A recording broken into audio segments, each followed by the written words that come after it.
গত কয়েকদিনে টানা বৃষ্টিতে ও দমকা হাওয়ার জেরে নামখানা মৌসুমী দ্বীপের নদী বাঁধে বড়সড় ধস, আতঙ্কিত এলাকাবাসী। জানা যাচ্ছে বৃহস্পতিবার সকালে মৌসুমী গ্রাম পঞ্চায়েতের বালিয়াড়াতে বড়তলা নদী বাঁধে বড়সড় ধস দেখা যায়। প্রায় 1.5 কিলোমিটার নদী বাঁধে ধস।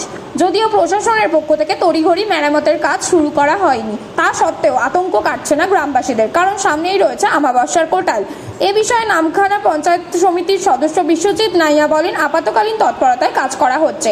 গত কয়েকদিনের ঝড় বৃষ্টিতে নদী বাঁধটি ভেঙে গিয়েছে। আমরা ওই জায়গায় স্থায়ী নদী বাঁধের জন্য প্রস্তাব দিয়ে রেখেছি। আশা করি খুব শীঘ্রই কাজ শুরু হবে।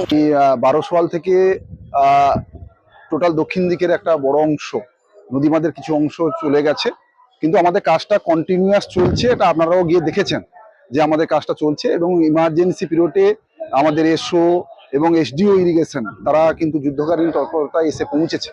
অপরদিকে স্থানীয় বাসিন্দাদের অভিযোগ, প্রায় 1.5 কিলোমিটার নদী বাঁধ ভেঙেছে। প্রায় 50 ফুটের মতো নদী বাঁধের মাটি কার্যত ধুয়ে গিয়েছে।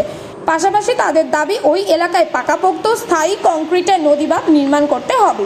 Bureau report, sky news Bangla.